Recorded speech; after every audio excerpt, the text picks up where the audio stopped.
धर्म स्नेही बंधुओं, धर्म हमेशा धर्मात्मा के ऊपर सवार होकर चलता है। धर्म, ध्यान से सुनना, धर्म हमेशा धर्मात्मा के ऊपर सवार होकर चलता है।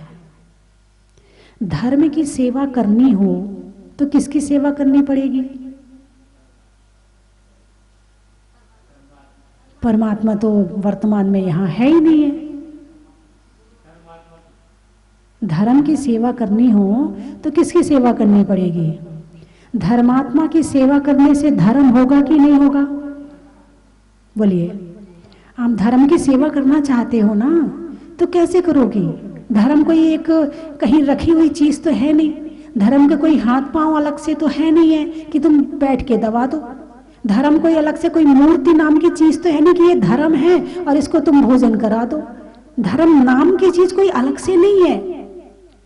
धर्म रहता है आत्मा में, और जिस आत्मा में धर्म है वो चाहे ग्रस्त हो, चाहे साधु हो, चाहे बच्चा हो, चाहे बड़ा हो, चाहे बूढ़ा हो, चाहे गरीब हो, चाहे अमीर हो, चाहे ठेगना हो, चाहे लंबा हो, चाहे मोटा हो, चाहे पतला हो, जिस आत्मा में धर्म है वो धर्मात्मा है। और जो धर्मात्मा है उसकी सेवा से धर्म हो जाता है। चर्चा वैयावृत्ति पर चल रही है कि वैयावृत्ति करनी चाहिए। तो वैयावृत्ति तो बताई है कि ग्रह त्यागियों की, संयमियों की, मुक्ति पथ पर चलने वालों की वैयावृत्ति करनी चाहिए।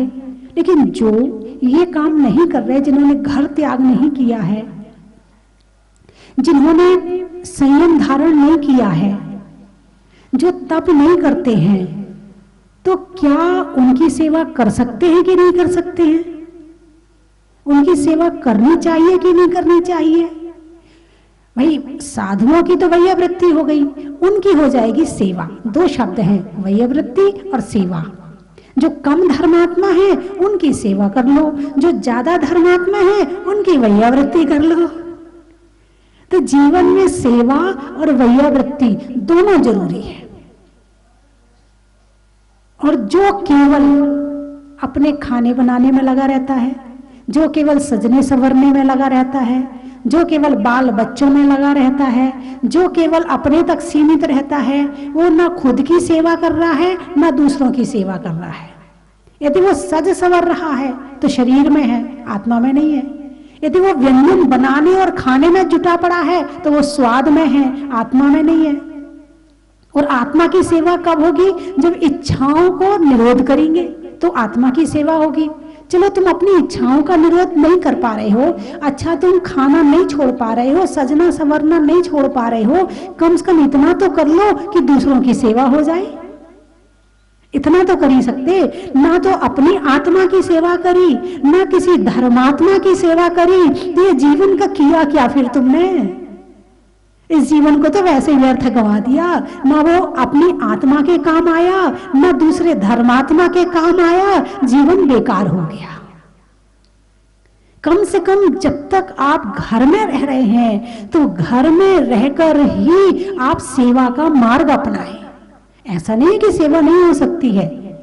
बहुत सारे उदाहरण आज हमारे देश में हैं जो सेवा की मूर्ति हैं, जो घर में रहकर भी हजारों लाखों लोगों की सेवा कर रहे हैं। आज हैं ऐसे लोग। एक जयपुर वाले सुशील बैद जी का नाम आपने सुना होगा, है? सुना है ना? सुशील बैद जी, उनके अंदर जो सेवा भावना थी और उन्होंने जो सेवा की अलख जगाई, आज बहुत सारे शहरों में उनके शिष्य हैं। अपने खुद दवाई बनाते हैं, नमोकार मंत्र चलता है, साधुओं को तो देते रहते हैं, साथ में ग्रस्तों के लिए शिविर लगाए जाते हैं, कैंप लगाए जाते हैं, वहां गरीबों की सबकी सेवा करी जाती है। और उनने अपने जैसे अपनी भावना वाले बहुत सारे लोग इकट्ठे कर लिए और एक पूरा ग्रुप तैयार कर लिया, और आज हजारों लोग उनकी सेवा से लाभान्वित हो रहे हैं। एक बार ताली तो बजाओ भाई उनके नाम के लिए। आप कहते ना, अरे क्या करें, गृहस्थी है, हम तो नहीं कर पाएंगे। ऐसे लोगों को देखो आप, जो इनको देख करके अपनी भावना को जगाता है वो भी इस लाइन में लग जाता है।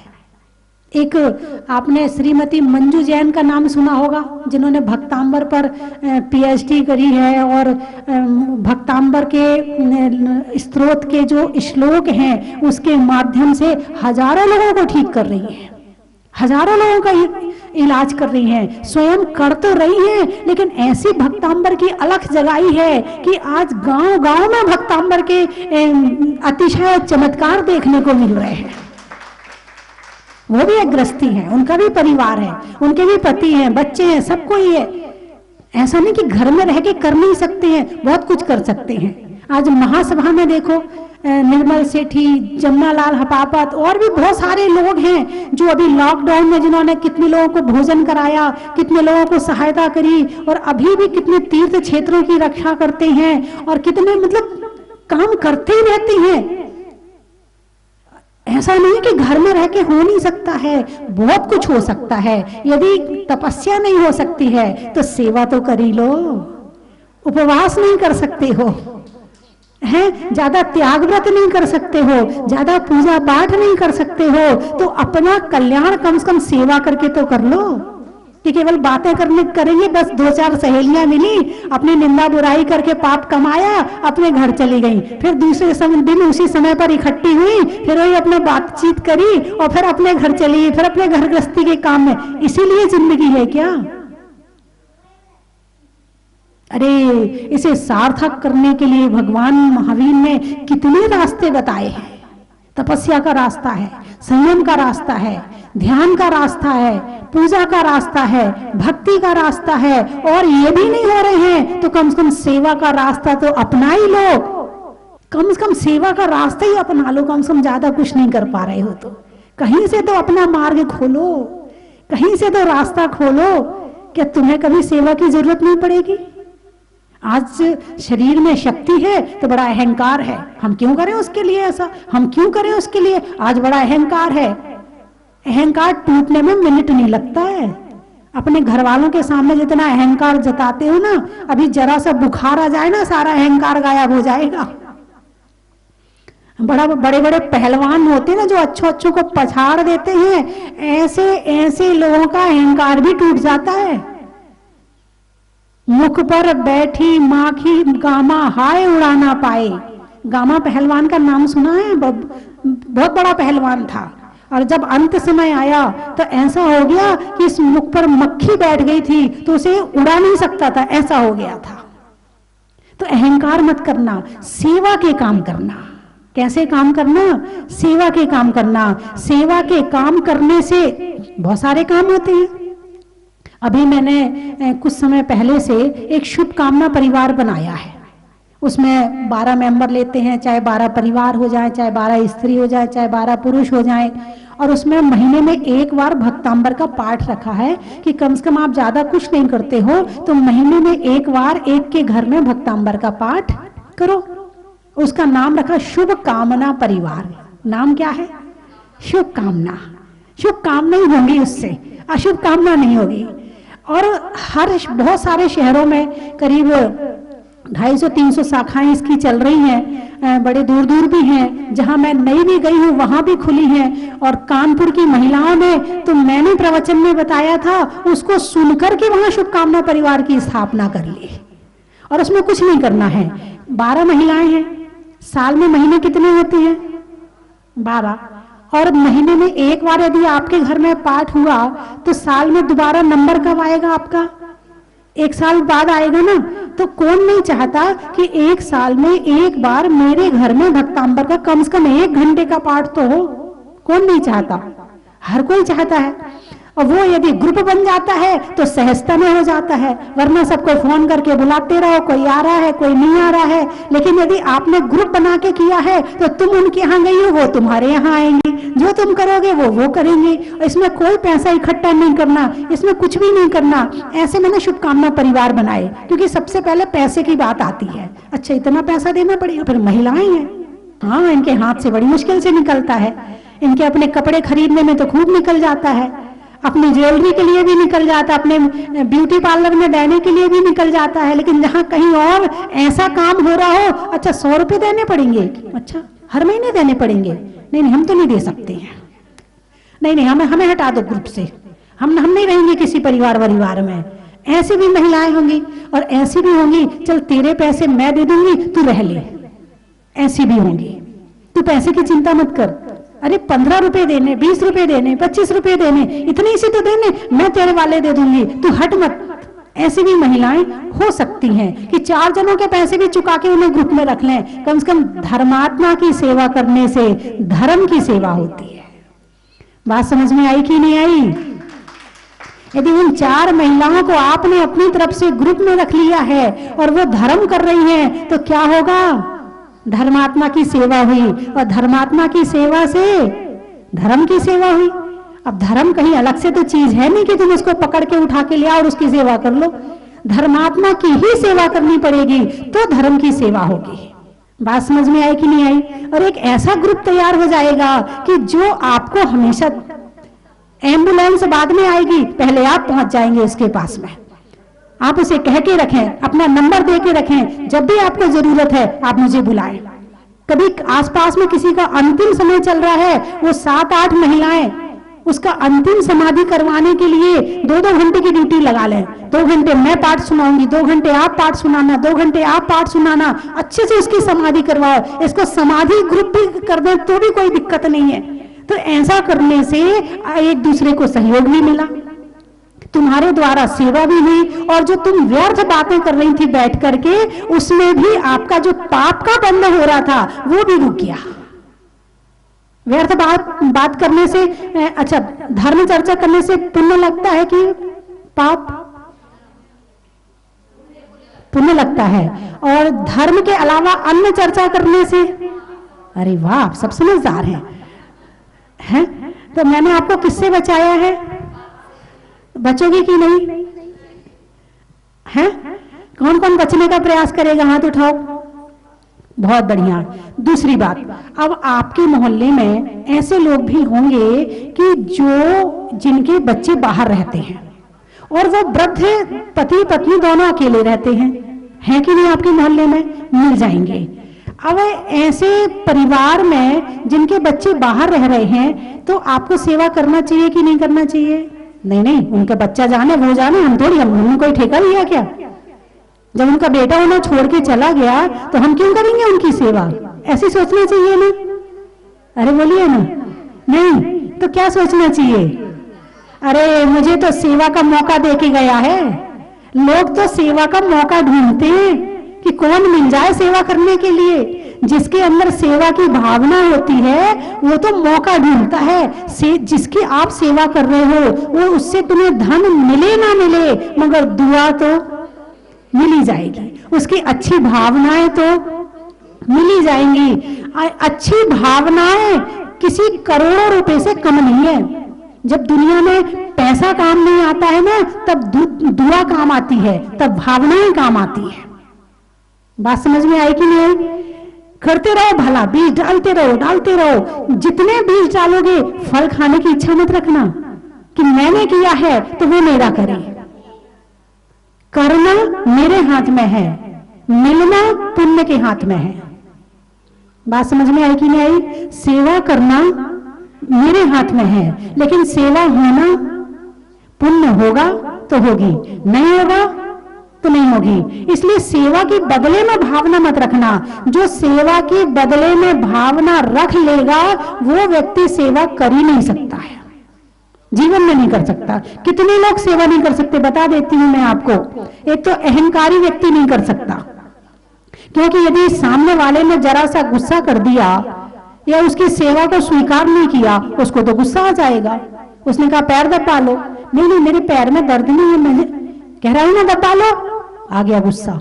जब पैर दबाने की कहते तब तो दबाते नहीं हो, फिर बाद में सबको कहते मेरा कोई सेवा नहीं करता है। ये कौन है? अहंकारी। कैसे सेवा भी कर रहा है तो कैसे कर रहा है? अहंकार से कर रहा है। कैसे कर रहा है? अहंकार से। अरे भाई तुम्हारे अंदर भावना है तो ज्यादा उसको जोर से मत दबाओ, मैं दबाऊंगा नहीं, हल्के हल्के तेल लगा दूंगा, उसके लिए कौन मना करेगा। यदि हल्के हल्के हाथ से किसी के पैर में तेल लगाया जाए तो भले दर्द ना हो, लेकिन नसों में आराम तो मिल ही जाएगा। तो आप उसे इस तरह से समझा करके और फिर सेवा करते। लेकिन अहंकारी व्यक्ति कहता मैं कह रहा हूं ना वैसा करो, यदि नहीं करते हो तो आज के बाद ना मैं कहूंगा नहीं आपको पैर दबाने के लिए। ये अहंकारी व्यक्ति सेवा नहीं कर सकता। दूसरा, जिसको जरा जरा सी बात में बुरा लग जाता है, जरा जरा सी बात में कुछ कहा नहीं मुंह बना के बैठ गया, कहा नहीं मुंह बना के बैठ गया, ऐसा व्यक्ति सेवा कर ही नहीं सकता किसी की। क्योंकि एक बार करेगा, उसने कुछ कहा, अब करवा लेना मेरे से सेवा, अब करूं मैं। ऐसे तो करते बोला, घर में ऐसे तो करते, घरों में यही तो हो रहा है। ऐसा व्यक्ति सेवा कर ही नहीं सकता है। अहंकारी नहीं कर सकता, बुरा मानने वाला नहीं कर सकता, क्रोधी व्यक्ति सेवा नहीं कर सकता।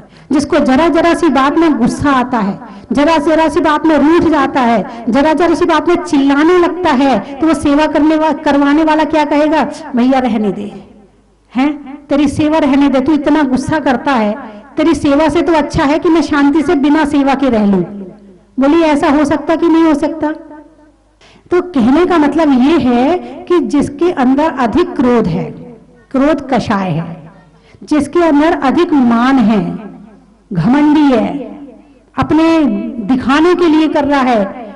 चलो कभी कभी लोग दिखाने के लिए भी कर लेते, कोई बात नहीं, कर तो रहे हैं, लेकिन बाद में क्रोध आ जाए वो दिक्कत वाली बात है। जिसको बुरा लग जाए, जिसको बुरा लगता है जरा जरा सी बात में, वो कहेगा मैं तो नहीं करूंगा, वो ऐसा है। उसको क्या होता है, सामने वाले में कमियां दिखने लगती, और जब भी सामने वाले में कमी दिखेगी तुम सेवा नहीं कर पाओगे। जिसकी तुम सेवा कर रहे हो उसे तुम्हें भगवान मानना पड़ेगा, तब तुम सेवा कर सकते हो। अच्छा मुझे बताओ, यदि भगवान महावीर यहाँ आ जाएं और उनके पैर दबाना हो तो कौन कौन दबाने के लिए सबसे पहले आगे आएगा? उठाइए ना हाथ, अरे अच्छे से उठाइए ना। अच्छा सब लोग आएंगे, अरे वाह, अच्छा भगवान महावीर के पैर दबाने मिल रहे हैं। हाँ ये तो बहुत बड़ी बात हो गई, भगवान महावीर के पैर दबाने मिल रहे। यदि बोली लगाने से भी मिल जाए तो भी दबा लेंगे, सही बात है कि नहीं। आप भगवान महावीर का पूर्व जन्म देखो, शेर की पर्याय में आत्मा, भगवान महावीर की आत्मा किसकी पर्याय में थी? 10 भव पूर्व शेर की पर्याय में। अब शेर के पैर कौन कौन दबाना चाहेगा? नहीं, शाकाहारी शेर है, शेर शाकाहारी है, उसने सब कुछ छोड़ दिया है, मांस खाना छोड़ दिया, सब कुछ छोड़ दिया है। अब वो शाकाहारी शेर है, तुम्हें मारेगा नहीं, तुम्हें कोई नुकसान नहीं पहुंचाएगा, पैर दबाओगे? शेर के कोई पैर दबाता है क्या?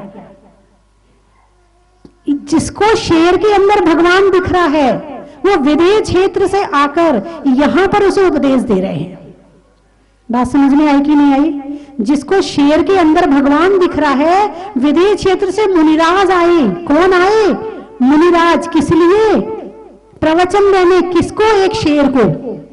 क्यों? उस आत्मा में, उस शेर में परमात्मा दिख रहा है। ऐसे ही हर व्यक्ति में, हर परिवार में, हर लोग में, हर बच्चे में जिसको परमात्मा दिखने लगे बस वही सेवा कर सकता है, दूसरा कोई सेवा नहीं कर सकता है।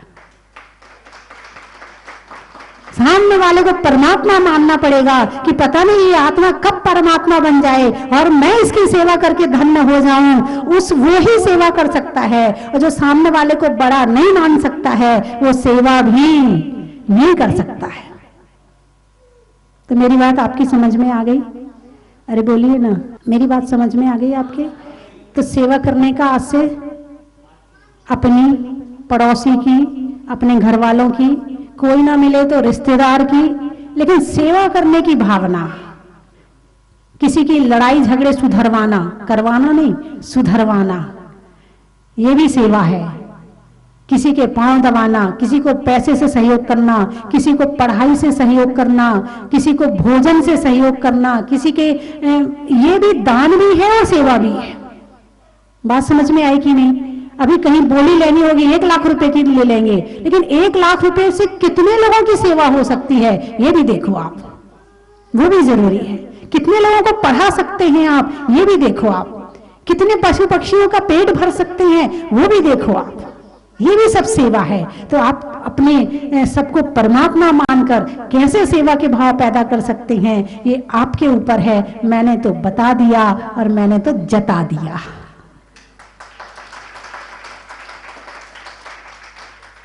फलों में मेवा का, देवों में पारस देवा का, और करने में परमात्मा की सेवा का।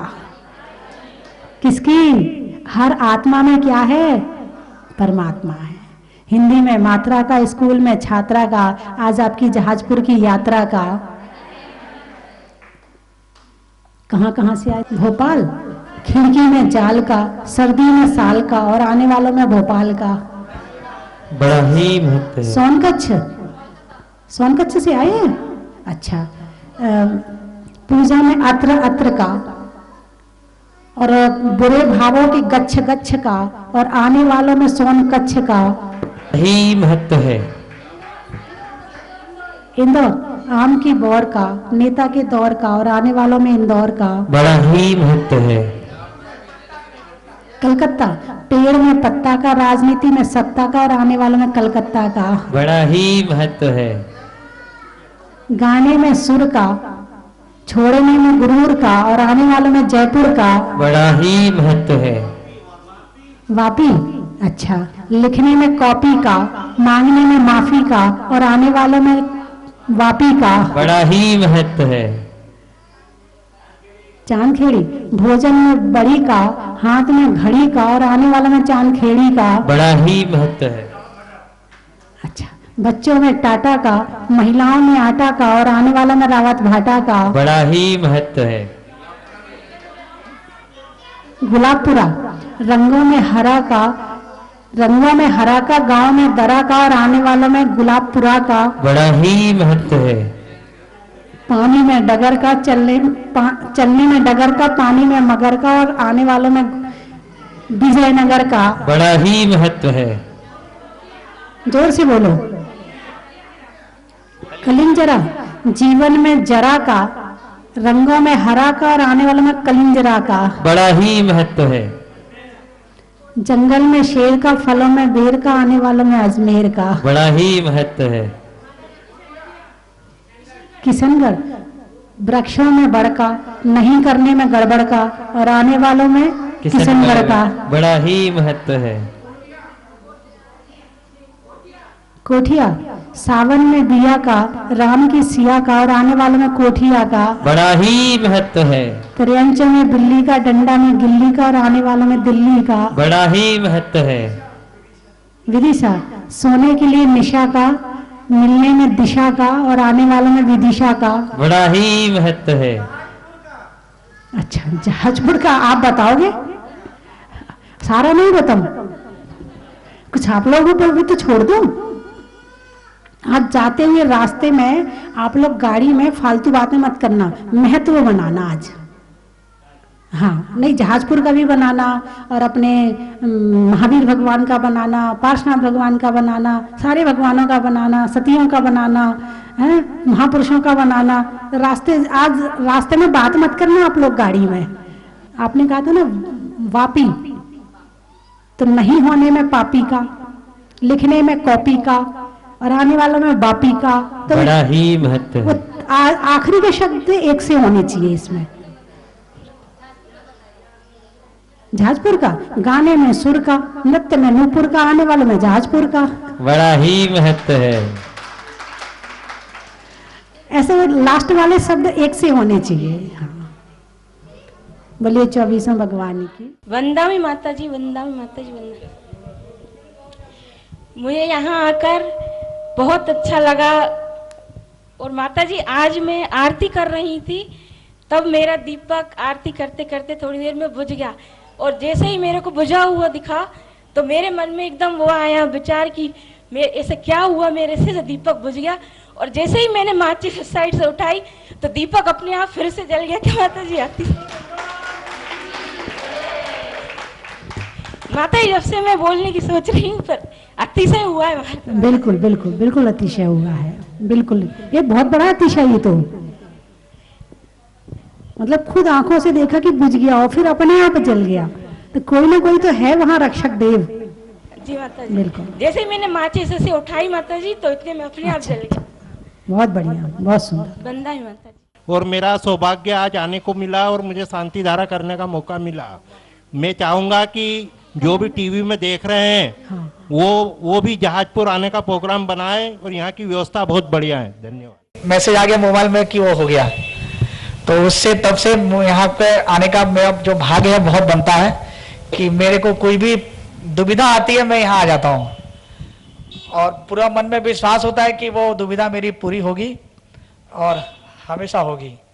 इसी भाव से ही आता हूँ हमेशा। अंतरात्मा का जो मतलब एक अनुभव हुआ है वो ये है कि यहाँ पे कुछ हो नहीं हो पर मैंने को एक नई अनुभूति प्राप्त हुई है। मैं उसको प्रकट नहीं कर सकता, ये भावांजलि है मेरी, लेकिन कुछ है और बहुत अच्छा है, बस इतना ही संकेत दे सकता। मैं जब पहली बार आया मंदिर में यहाँ माता जी का सानिध्य प्राप्त हुआ और माता जी के सानिध्य के बाद जैसे ही मन में भावना हुई कि मंदिर में दर्शन करने बैठते हैं, और जब से मैंने मंदिर में दर्शन किया है तब से आज तक मुझे ऐसा लगता है कि मैं मंदिर में बैठा हूँ और बार बार आने की मेरी इच्छा होती रहती है।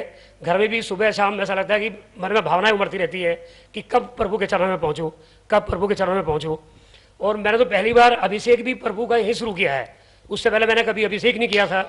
मैंने अभिषेक भी मुनीश्वर भगवान का पहले ही शुरू किया है और जब से मैंने अभिषेक किया है तब से मेरी भावनाएं ऐसी बदलती जा रही है कि लगता है शायद एक दिन मंदिर में बैठ जाऊं पूरा, हो सकता है साल 2 साल में वक्त आ जाए। तो कुछ पंक्तियां लिखी हैं यहाँ के बारे में, समर्पित है कि एक बार प्रेम से बोलो जय स्वस्ति भूषण माँ की, भगवान भला करे उनका जिनने ये सजा दी है झांकी, भगवान भला करे उनका जिनने ये सजा दी है झांकी। बोलिए मुनीश्वर भगवान की कि पावन ये स्वस्ति धाम की महिमा को गाएंगे, कि आए जहाजपुर में तो खुशियां मनाएंगे। मुनीशोव्रत प्रभु के चरणों में सिर को झुकाएंगे, मुनीशोव्रत प्रभु के चरणों में सिर को झुकाएंगे। और ये पावन स्वस्ति धाम भीलवाड़ा से लगभग 90 किलोमीटर की दूरी पर स्थित है। और जैसे ही अपन स्वस्ति धाम में प्रवेश करते हैं तो मन बिल्कुल प्रफुल्लित हो जाता है। तो भीलवाड़ा राजमार्ग से 90 किलोमीटर, भीलवाड़ा राजमार्ग से 90 किलोमीटर, आते ही स्वस्ति धाम में सब झूम जाएंगे, आते ही स्वस्ति धाम में सब झूम जाएंगे। पावन स्वस्ति धाम की महिमा को गाएंगे, आए जहाजपुर में तो खुशियां मनाएंगे। मुनीशोव्रत प्रभु के चरणों में सिर को झुकाएंगे, मुनीशोव्रत प्रभु के चरणों में सिर को झुकाएंगे। और यहाँ की एक घटना है कि एक बार अष्टानिका महापर्व पर माता जी के मुख से स्वतः ही निकल गया कि यहाँ की भूमि से भगवान निकलेंगे और बहुत ही अतिशयकारी होंगे। तो अष्टानिका के पर्व पे माता जी ने कहा, अष्टानिका के पर्व पे माता जी ने कहा,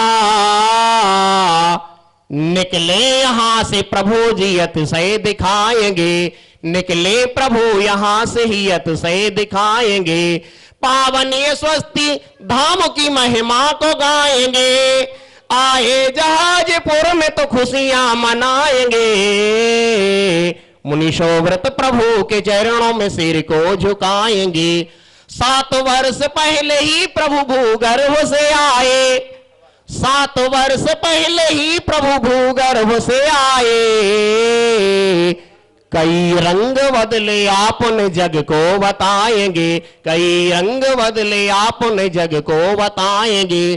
फिर क्या हुआ कि 100 व्यक्ति और जेसीबी ने तब काम ना किया, 100 व्यक्ति और जेसीबी ने तब काम ना किया। लेकिन प्रतिष्ठा समय में 5 उठाएंगे, लेकिन प्रतिष्ठा समय में 5 उठाएंगे। पावन ये स्वस्ति धाम की महिमा को गाएंगे, आए जहाजपुर में तो खुशियां मनाएंगे। मुनिशोव्रत प्रभु के चरणों में सिर को झुकाएंगे। अब जैसे संसार के बंधन से अपन को मुक्त होना है, तो जिस जहाज में मुनिशोव्रत प्रभु विराजमान है, ऐसे ही जहाज पर अपन को मन से विराजमान होना है, तभी संसार से मुक्त हो सकते हैं। तो माता ने रूप दे दिया, मंदिर को रूप दे दिया मां ने जहाज का, कि मंदिर को रूप दे दिया मां ने जहाज का। एक बार बैठो मन से भव से पार जाएंगे, एक बार बैठो मन से भव से पार जाएंगे। पावन स्वस्ति धाम की महिमा को गाएंगे, आए जहाजपुर में तो खुशियां मनाएंगे। मुनिशोव्रत प्रभु के चरणों में सिर को झुकाएंगे। और माता जी की भी महिमा अपार है कि अपन कोई भी चीज नेट पर, गूगल पर, यूट्यूब पर अगर सर्च करें तो उसका बिंदु घूमने में 2-3 सेकंड तो लग ही जाएंगे। लेकिन आप माता जी से पूछो 3 चीज का महत्व, तो पल नहीं लगता कि 3 चीज का महत्व मां से पल में सुन लेना, 3 चीज का महत्व मां से पल में सुन लेना। यहाँ नेट भी है फैल सभी को बताएंगे, यहाँ नेट भी है फैल सभी को बताएंगे। पावन स्वस्ति धाम की महिमा को गाएंगे, आए जहाजपुर में तो खुशियां मनाएंगे। मुनिशोव्रत प्रभु के चरणों में सिर को झुकाएंगे, मुनिशोव्रत प्रभु के चरणों में सिर को झुकाएंगे। महिमा प्रधान क्षेत्र है आप दर्शन को ही आए, कि महिमा प्रधान क्षेत्र है आप दर्शन को ही आए। महिमा प्रधान क्षेत्र है आप दर्शन को ही आए। शांति मिलेगी मन को मुक्ति पथ को जाएंगे, शांति मिलेगी मन को मुक्ति पथ को जाएंगे। पावन स्वस्ति धाम की महिमा को गाएंगे, आए जहाजपुर में तो खुशियां मनाएंगे।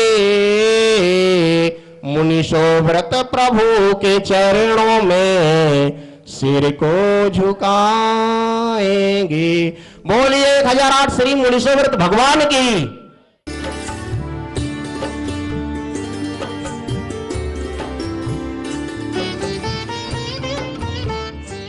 जय जिनेंद्र बंधुओं, एक बार पुनः सौभाग्य आपको बुला रहा है स्वस्ति धाम जहाजपुर के पावन प्रांगण में। मुनीश्वरनाथ भगवान की छत्र छाया में सहनाइयां गूंजने वाली है। बड़े बाबा को जहाज मंदिर में विराजमान होने के शुभ अवसर पर 6 और 7 फरवरी 2021 को एक द्विदिवसीय वार्षिक महोत्सव रखा गया है। बंधुओं, 6 फरवरी का कार्यक्रम सुबह अभिषेक शांतिधारा मूल नायक मुनीश्वरनाथ भगवान का, और उसके बाद 9:30 बजे से एक केवल्य ज्ञान वाटिका यहां बनी है, जिसमें 24 तीर्थंकरों के 24 चरण चिन्ह स्थापित किए गए हैं। और उन तीर्थंकरों को जिन वृक्षों के नीचे केवल्य ज्ञान की प्राप्ति हुई थी, उन वृक्षों को लगाया गया है। उन चरण चिन्हों की प्रतिष्ठा होगी। मुझे 24 चरण चिन्हों के लिए 24 स्वधर्म इंद्रों का चयन करना है। प्रत्येक की न्योछावर राशि 21,000 रुपए है। बंधुओं, ऐसा मौका बार बार नहीं मिलेगा। आप मात्र 21,000 रुपए की राशि से स्वधर्म इंद्र बनकर के उन चरणों की प्रतिष्ठा करने का सौभाग्य प्राप्त कर सकते हैं। बंधुओं, उस दिन शाम को सांस्कृतिक कार्यक्रम होगा 6 फरवरी 2021 को। 7 फरवरी वो शुभ दिन है जिस दिन बड़े बाबा को जहाज मंदिर में विराजमान किया गया था। बंधुओं, हम अपना बर्थडे मनाते हैं, एनिवर्सरी मनाते हैं। मैं आपको आमंत्रित करता हूं जहाजपुर में जहाज मंदिर में विराजमान होने के बाद में बड़े बाबा को पहला वार्षिक उत्सव आप पधारें। और उस दिन सुबह 7:30 बजे से बड़े बाबा का 1008 कलशों से महामस्तकाभिषेक होगा। 9 बजे से रथ यात्रा निकाली जाएगी और 10 बजे से एक और सौभाग्य आपको मिलने वाला है।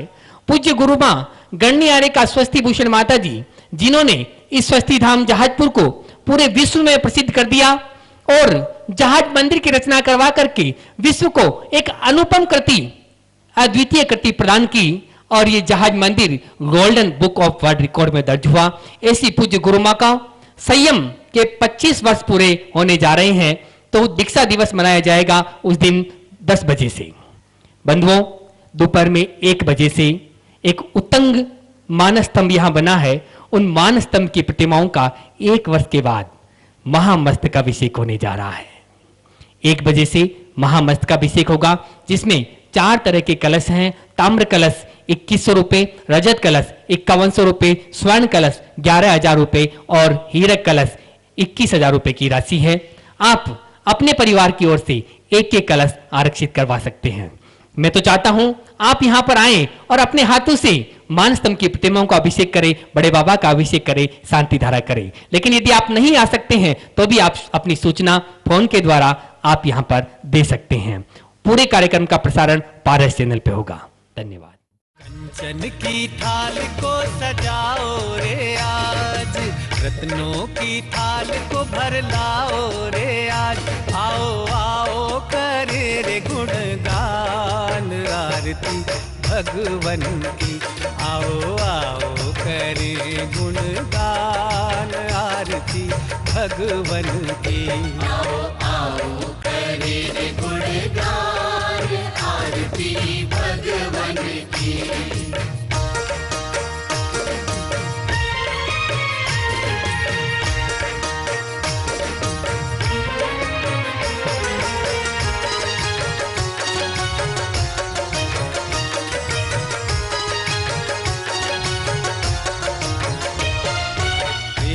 सुमित्र के राज दुलारे, माँ पद्मा जी के नैनों के तारे। पिता सुमित्र के राज दुलारे, माँ पद्मा जी के नैनों के तारे। राजगृही में जन्म लियो आप, राजगृही